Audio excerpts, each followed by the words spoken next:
નમસ્તે મિત્રો શ્રાવણ માસના મારા રામ રામ તથા મારા શિવ મહાદેવના ભક્તજનો, વહાલા ધર્મપ્રેમી ભાઈ બહેનો, જો આ વિડીયો તમારા સુધી આવ્યો હોય તો તમે શ્રાવણ માસના શિવ મહાદેવોના સાચા ભક્ત છો.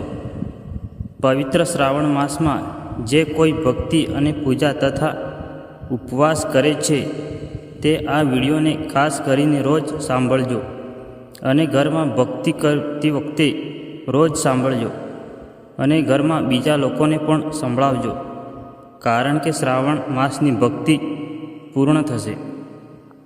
મિત્રો, સવારે આંખ ખુલે ત્યારે પથારીમાં જ બેસીને બંને હથેળીઓના દર્શન કરી ઓમ નમ શિવાય મંત્રનો 5 કે 11 વાર જાપ કરવો. સવારનો પ્રથમ વિચાર મહાદેવનો હોવો જોઈએ. મિત્રો, પથારીમાંથી નીચે પગ મૂકતા પહેલાં ધરતી માતા અને શિવજીનું સ્મરણ કરી આરોગ્ય તથા આયુષ્ય માટે મહામૃત્યુજય મંત્રનું સ્મરણ કરવું.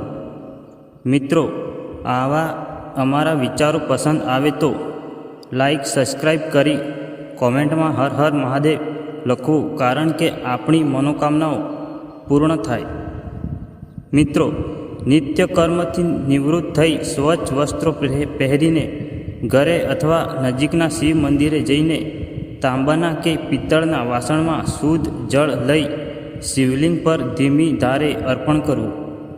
જળ ચડાવતી વખતે મનમાં ઓમ નમ શિવાયનો સતત જાપ કરવો. મિત્રો, જળાભિષેક બાદ શિવલિંગ પર ચંદનનો તિલક કરવો. અખંડિત 3 પાંદડાવાળા બીલીપત્ર પર રામ નામ કે ચંદન લગાવી ઓમ નમ શિવાય બોલી અર્પણ કરવું. સાથે આંકડાના ફૂલ, ધતુરો અને સાજા ચોખા ચડાવવા. મિત્રો, મહાદેવ સામે ઘીનો દીવો અને અગરબત્તી પ્રગટાવવી. શિવ સંચાલિતનો પાઠ કરવો અને ભાવપૂર્વક આરતી ઉતારવી. મિત્રો, બપોરે ભોજન ગ્રહણ કરતા પહેલાં અન્ન દેવતા અને મહાદેવનો આભાર માનવો. ભોજનમાંથી થોડો ભાગ ગાય કે પશુ પંખી માટે કાઢવો. ભગવાનને ભોગ આપીને પ્રસાદ રૂપે સાત્વિક ભોજન ગ્રહણ કરવું. મિત્રો, તમે જે પણ નોકરી, ધંધો કે ઘરકામ કરતા હોય ત્યારે તેને મહાદેવની સેવા સમજીને નિષ્ઠાપૂર્વક કરો.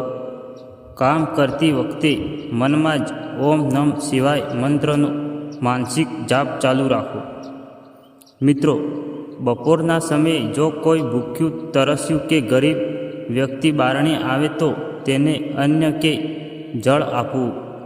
શિવજી દરેક જીવનમાં વાસ કરે છે, તેથી કોઈ પણ જીવ પ્રત્યે દયા રાખવી એ પણ શિવ પૂજા જ છે. મિત્રો, સાંજનો સમય, ખાસ કરીને સૂર્યાસ્તનો સમય, જેને પ્રદોષ કાળ કહેવામાં આવે છે, તે શિવજીની આરાધના માટે અત્યંત દિવ્ય અને ફળદાયી માનવામાં આવે છે. એવું માનવામાં આવે છે કે આ સમયે મહાદેવ અત્યંત પ્રસન્ન મુદ્રા કૌશાલ પર્વત પર નૃત્ય કરે છે. મિત્રો, સાંજે સ્નાન કે હાથ પગ ધોઈને સ્વચ્છ થવું. ઘરના મંદિરમાં શિવજી સામે ઘીનો કે તેલનો દીવો પ્રગટાવવો. મિત્રો, સાંજના સમયે શાંત ચિત્તે બેસીને શિવ તાંડવ સ્ત્રોત, રુદ્રાષ્ટકમ કે શિવ પંચાક્ષર સ્ત્રોતનો પાઠ કરવો.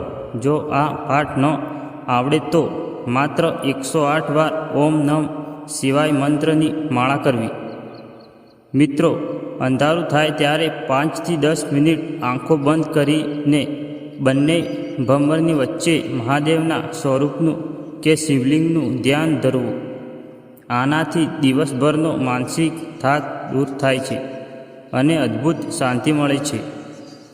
મિત્રો, દિવસનો અંત પણ જો શિવ સ્મરણ સાથે થાય તો આખી રાત અપ્રસન્ન રીતે સાધનમાં વીતે છે.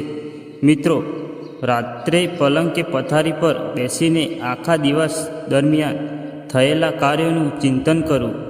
જો આપણાથી કોઈનું મન દુભાયું હોય કે કોઈ ભૂલ થઈ હોય તો મહાદેવ પાસે ક્ષમા માંગવી.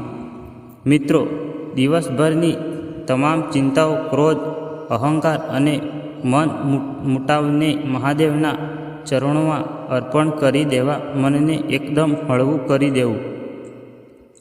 મિત્રો, પથારીમાં સૂતી વખતે આંખો બંધ કરીને ઊંડા શ્વાસ લેવા અને શ્વાસની સાથે ઓમ નમ શિવાયનો જાપ કરવો.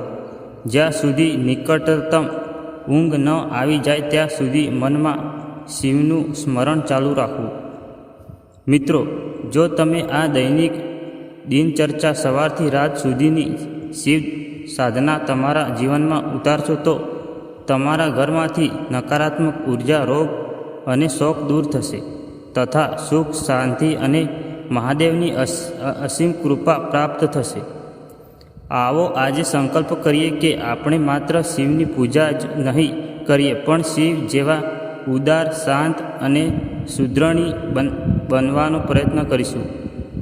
આપ સૌ પર ભગવાન ભોળાનાથના આશીર્વાદ સદાય વરસતા રહે. હર હર મહાદેવ કી જય. સોમનાથ કી જય. કાશી વિશ્વનાથ કી જય.